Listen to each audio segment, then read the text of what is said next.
नमस्कार दोस्तों, आप देख रहे हैं न्यूज नशा और मैं हूं आपके साथ अनु जैन रोहतगी। कांग्रेस के कुछ अच्छे दिन नहीं चल रहे हैं। महाराष्ट्र में हाल ही में शिवसेना जिनके सहयोग से जो कांग्रेस के सहयोग से वहां पर सरकार चला रही है, उसके वरिष्ठ नेता ने कहा है, खुलकर कहा है कि अब समय आ गया है कि शरद पवार को यूपीए की कमान सौंपी जानी चाहिए। और ऐसा कहकर शायद उन्होंने सीधा ये इस बात की तरफ इशारा किया है कि उनको सोनिया गांधी और राहुल गांधी की जो एक चेयरमैनशिप है उस पर भरोसा नहीं है। कहीं ना कहीं वो अपना विश्वास खो चुके हैं।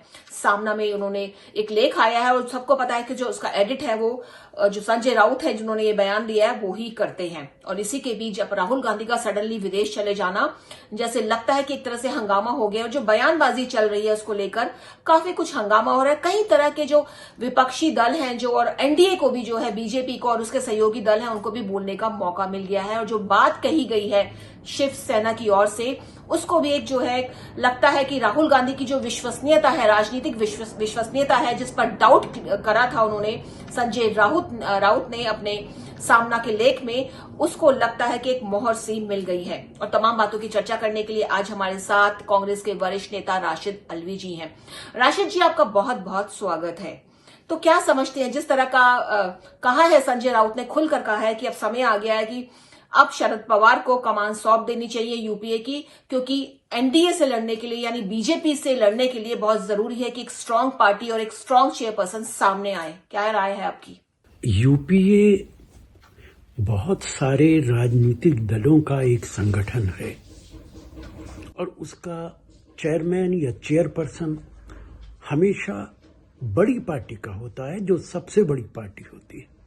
लेकिन इसका फैसला कोई एक राजनीतिक दल नहीं करता। यूपीए के जितने मेंबर्स हैं उनके मशवरे से ये बनता है, यूनानिमसली फैसला होता है। किसी एक आदमी के ये कह देने से कि फला आदमी को यूपीए का चेयरपर्सन या चेयरमैन बना दिया जाए, ये संभव नहीं है। क्या एनडीए का चेयरमैन नीतीश कुमार को बनाया जा सकता है? क्या एनडीए का चेयरमैन किसी छोटे दल के अध्यक्ष को बनाया जा सकता है? इसका फैसला एनडीए के मेंबर्स करेंगे। इसी तरह यूपीए के तमाम मेंबर जो राजनीतिक दल हैं वो फैसला करते हैं कि यूपीए का अध्यक्ष कौन होगा। इत्तेफाक राय से तय होगा। इसलिए इसको ना राजनीतिक मुद्दा बनाया जा सकता है और ना हर आदमी की अपनी अपनी राय हो सकती है। शिवसेना की अपनी राय हो सकती है, किसी और राजनीतिक दल की अपनी राय हो सकती है, लेकिन अल्टीमेटली वही होता है जो यूनानिमसली फैसला होता है। तो यहाँ पे राशिद अल्वी जी ज्यादा कुछ नहीं बोल रहे हैं, लेकिन उन्हें इशारा कर दिया है कि ऐसा नहीं हो सकता कि किसी छोटे दल के नेता को जो है चेयरपर्सन बना दिया जाए। यूपीए एक बहुत बड़ी पार्टी है और जब उसका चेयरपर्सन बनता है तो सब लोगों की सहमति से बनता है। बहुत सारे मेंबर्स हैं यूपीए के और बहुत ही वरिष्ठ नेता यूपीए में भी हैं और ऐसे में ये नहीं हो सकता है कि किसी एक व्यक्ति, एक दल के नेता के कहने से जो है यूपीए के अध्यक्ष का चुनाव हो। और उन्होंने एनडीए का भी एग्जाम्पल दे दिया और नीतीश कुमार का भी एग्जाम्पल दे दिया है कि क्या नीतीश कुमार को एनडीए का अध्यक्ष बनाया जा सकता है? ऐसा नहीं होता है। उन्होंने साफ इस बात से इनकार किया है, दरकिनार करा है संजय राउत की स्टेटमेंट को। और दूसरी तरफ चलते हैं राहुल गांधी की ओर, जिसको लेकर हंगामा बरपा हुआ है, क्योंकि बात थोड़ी अजीब भी है। और जिस तरह से ट्विटर पे आप देखिए, लोग एक के बाद एक राहुल गांधी को कुछ ना कुछ, कोई भगोड़ा कह रहा है, कोई कह रहा है किसानों का धोखा देके चले गए हैं। अचानक राहुल गांधी का चले जाना कहीं ना कहीं कुछ गड़बड़ी सी लगती है, कुछ अजीब भी लगता है, क्योंकि जिस तरह से राहुल गांधी ने किसानों के मूवमेंट को अपनी आवाज दी थी और कहा था कि खुलकर बोल रहे थे कि उनको किसानों को डर कर जरूरत नहीं है डरने की, सरकार से बढ़ते जाइए, कदम से कदम मिलाए जाइए, तो बहुत बड़ी बात ये लगती है। तो राशिद अल्वी जी, क्या लगता है आपको कि एकदम से राहुल गांधी आते हैं, मूवमेंट किसानों का चल रहा है, स्थापना दिवस है, सबको दरकिनार करते हुए वो चले जाते हैं बाहर विदेश में? सारे देश में भारतीय जनता पार्टी ने कोहराम मचा दिया है। किसानों को तना छोड़कर राहुल गांधी विदेश चले गए। क्या भारतीय जनता पार्टी अपने हर एमपी का हिसाब किताब रखती है? कौन कहां जा रहा है, कहां से आ रहा है? राहुल गांधी की मुखालफत किए बिना भारतीय जनता पार्टी का कोई काम चलता ही नहीं है। गांधी परिवार पे हमला करना भारतीय जनता पार्टी के शायद मैनिफेस्टो का एक हिस्सा है। लेकिन राहुल गांधी विदेश चले गए।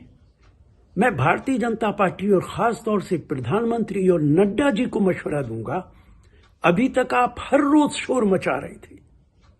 राहुल गांधी किसानों को बहका रहा है, किसान उनके बहकाए में आके ये एजिटेशन कर रहे हैं, वरना वो तो सीधे साधे लोग हैं, प्रधानमंत्री का कहना मान जाते हैं। ये अपॉर्चुनिटी है बीजेपी के लिए, प्रधानमंत्री के लिए। जो आदमी किसानों को बहका रहा था उनके हिसाब से, वो विदेश चला गया। अब तो प्रधानमंत्री की समस्या बहुत आसान हो गई है। वो उन तमाम किसानों को जिनको बहकाया जा रहा था, राहुल गांधी बहका रहे थे, अब आसानी के साथ समझा सकते हैं।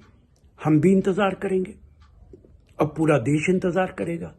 तो राहुल गांधी जी की साइड लेते हुए राशिद अल्वी जी कह रहे हैं कि क्या किसी एमपी का हिसाब रखा जा सकता है कि वो कहां जाता है कहां नहीं जाता। और जिस तरह से कहा जा रहा था कि किसानों को भड़का रहे हैं राहुल गांधी, अब तो राहुल गांधी चले गए हैं, तो अब सरकार बात करे किसानों से, अब तो उनको कोई भड़काने वाला नहीं है। तो एक तरह से साइड लेने की कोशिश की गई है। उन्होंने एक साहसिक कदम भी है, क्योंकि देखा जाए तो इस मामले में ना तो प्रियंका गांधी ने अपना मुंह खोला है, ना गुलाम नबी आजाद कुछ बोल पाए इस बारे में। जब उनसे क्वेश्चन पूछा गया कि राहुल गांधी क्यों चले गए, मल्लिका अर्जुन जो खाड़गे बहुत बड़े सीनियर लीडर हैं, उन्होंने साफ मना कर दिया इस विषय पर बोलने के लिए।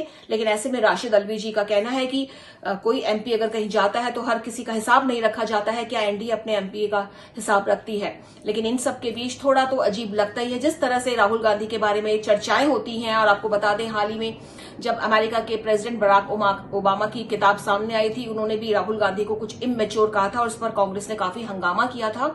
लेकिन जब इस तरह की हरकतें सामने आती हैं तो कहीं ना कहीं लगता है कि क्या राहुल गांधी अपने राजनीतिक जो भविष्य है, उनका करियर है, उसको वो गंभीरता से नहीं लेते। वो आते हैं, मुद्दों पर बात करते हैं और सडनली गायब हो जाते हैं। और पहले भी इस तरह से देखा गया कि बड़े बड़े मुद्दे चलते हैं, उस पर राहुल गांधी खुलकर बोलते हैं और सडनली बीच से गायब हो जाते हैं। और इस बार भी यही चला कि किसानों का मुद्दा था, राहुल गांधी ने बढ़ चढ़ के इसमें बोला, भाग लिया और सडनली आप बीच में से उठकर चले गए। और वो भी ऐसे दिन जब कांग्रेस का स्थापना दिवस था। तो तमाम बातों की जो है जानकारी दोस्तों हम देते हैं आपको, अपडेट जो होती है वो आपको देते हैं, चाहे वो कोई भी मुद्दा हो, चाहे वो पॉलिटिकल हो, चाहे वो सोशल हो, हेल्थ से जुड़ा हो। कोशिश रहती है एक्सपर्ट्स के माध्यम से आप तक अपडेट पहुंचाई जाए। और उम्मीद है हमारे प्रोग्राम आपको पसंद आते होंगे और इसीलिए आप बने रहिए हमारे साथ, देखते रहिए न्यूज नशा, आदत हर खबर की। और आप हमसे जुड़े रहने के लिए सब्सक्राइब करें YouTube पर, फॉलो करें ट्विटर पर और लाइक करें Facebook पर। और ज्यादा जानकारी के लिए न्यूज नशा की वेबसाइट पर जाएं। आपको टाइप करना होगा सिर्फ न्यूज नशा।